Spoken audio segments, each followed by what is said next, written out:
Welcome to Teja TV news. సుపరిపాలనలో తొలి అడుగు కార్యక్రమంలో భాగంగా కొత్తవలస మండలం గనిశెట్టిపాలెం గ్రామంలో ఉదయం ఇంటింటికి విస్తృతంగా తిరుగుతూ ప్రజలకు ప్రభుత్వ సంక్షేమ మరియు ఏడాది పాలనలో చేసిన అభివృద్ధి పనులను, అమలు చేసిన సంక్షేమ పథకాలను ప్రజలకు వివరించారు. అలాగే ప్రజల సమస్యలను అడిగి తెలుసుకుని సంబంధిత అధికారులకు పరిష్కరించాలని ఆదేశాలిచ్చారు. చదువుకునే పిల్లలందరికీ తల్లికి వందనం ఇచ్చి ముఖ్యమంత్రి చంద్రబాబు మాట నిలబెట్టుకున్నారని ఎమ్మెల్యే కోళ్ల లలిత కుమారి పేర్కొన్నారు. గ్రామంలో మహిళలు, వృద్ధులు, దివ్యాంగులతో మాట్లాడుతూ వారి సమస్యలను అడిగి తెలుసుకున్నారు.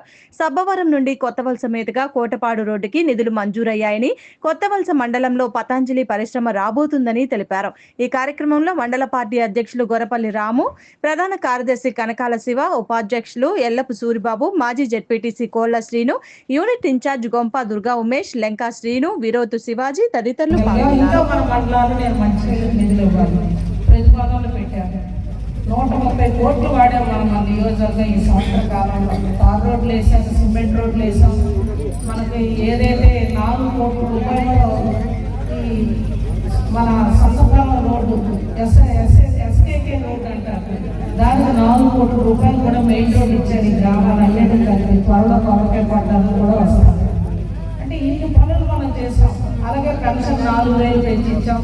అది ఇంటికి వస్తుందా లేదా? ఒరిస్సా 4,000 ఇస్తున్నాం. మన చంద్రబాబు గారు పెద్ద మనసుకి ఇది ఒక నిదర్శనం.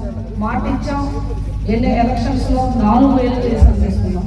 డ్వాక్రా సంఘాల్లో మహిళలకి గత ప్రభుత్వంలో అయితే 5 లక్షల లోన్ రావాలంటే చాలా గొప్ప. కానీ వాళ్ళు మనం 20 లక్షల వరకు పొదుపు జాగ్రత్తగా కట్టుకుంటే పెట్టుబడులది, స్త్రీలది, సంఘాలకు 20 లక్షల వరకు లోన్ ఇస్తున్నాం. మహిళలందరూ ఆర్థికంగా అందరూ కూడా ఆ డబ్బుల్ని సద్వినియోగం చేసుకుంటున్నారు. ఎవరిని అడిగినా పొదుపు డబ్బులు కట్టుకుంటున్నాం, బాగా డబ్బులు వస్తున్నాయి అనే మాట మీ దగ్గర నుంచి వస్తుంది. అలాగే తల్లికి వందనం మాట ఇచ్చాం. సూపర్ 6 పథకాల్లో భాగంగా ఎందరు పిల్లలు ఉంటే అందరికీ కూడా మేము ప్రతి బిడ్డకి 15,000 ఇస్తామన్నాం.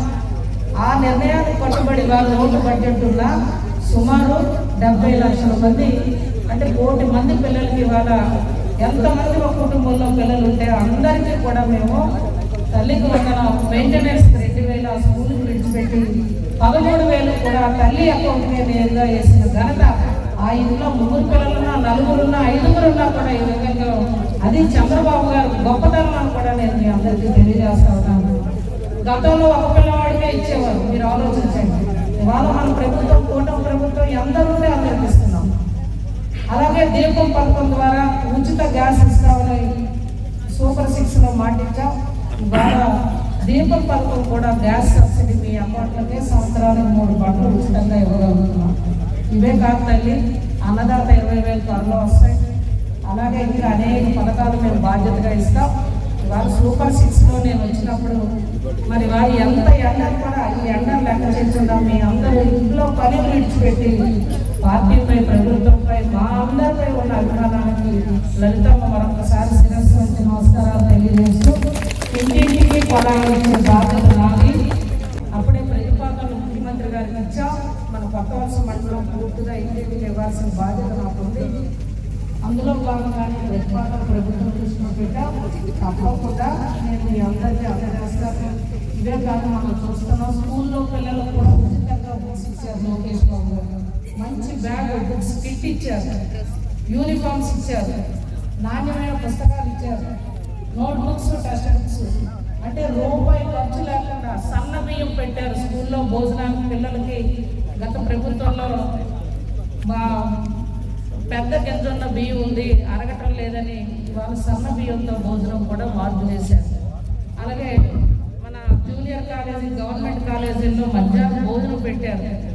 ఇవాళ 1, 2 పథకాలు కాదు, అనేక పథకాలు.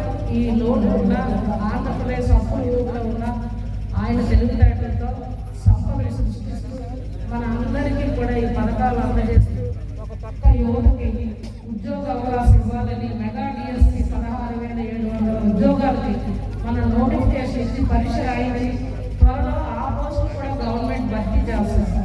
అలాగే కంపెనీలు తీసుకొచ్చి ప్రైవేట్ ఉద్యోగాలు 6 లక్షలు ఇప్పటికే ఇచ్చాం మనం ఈ సంవత్సరంలో. ఇంకా కంపెనీలు రాష్ట్రానికి పెట్టుబడులు వస్తున్నాయి. మన వైజాగ్, మన నాలుగు వైజాగ్ పెట్టుబడులు అంటే కంపెనీలు వస్తాయి. కంపెనీలు ప్రైవేట్ ఉద్యోగాలు వస్తాయి. మరి అలాగే మన నియోజకవర్గం కూడా కొత్తవలస మండలం కొన్ని కంపెనీలు త్వరలో రాబోతూ ఉన్నాయి. ఎస్కోర్ట్లో కొన్ని కంపెనీలు రాబోతూ ఉన్నాయి. మన కొత్తవలస వచ్చేసరికి పతంజలి త్వరలో రాబోతూ ఉంది. అంటే ఉపాధి ఉద్యోగ అవకాశాలు ఉంటాయి. ఇదే కాదు, ఎంఎస్ఎంఈ పార్క్ ఇంకా భవిష్యత్తు రోజుల్లో ఆర్థికంగా మన నియోజకవర్గం చాలా అభివృద్ధి చెందుతాం. మీ అందరికీ మేము తోడుంటాం.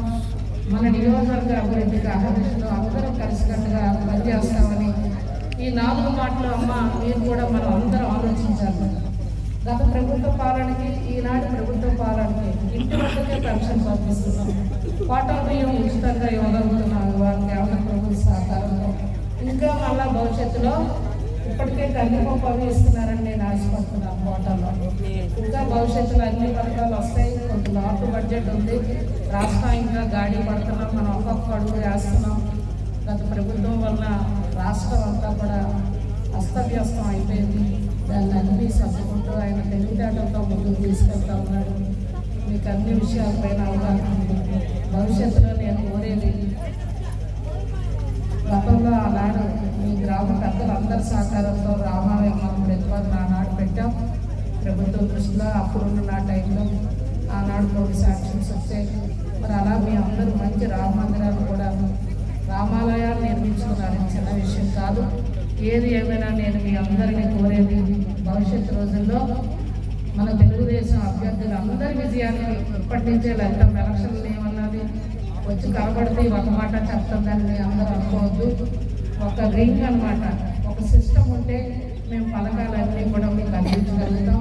ఎంపీపీ జడ్పీటీసీలు, సర్పంచ్ జడ్పీటీసీలు ఒక రింగ్లో ఉంటే అందరూ తెలుగుదేశం మన కూటమి అభ్యర్థులు ఉంటే మేము పరిపాలన జాగ్రత్తగా అందజేసిన వాళ్ళు అని ఆ దశగా కూడా భవిష్యత్తులో మళ్ళా నేను మన గ్రామం వస్తాను. ఇప్పటి నుంచే మనం అందరం ఆలోచించుకోవాలి. మంచి వ్యక్తులకి, మంచి ప్రభుత్వానికి ఎప్పుడు తోడుంటారు. అదే చంద్రబాబు గారు 14-19 తర్వాత ఓడిపోకుండా ఉంటే 19 నుంచి 24 వరకు ఆయన ఉంటే రాష్ట్రం వేరే లెక్క ఉండేది.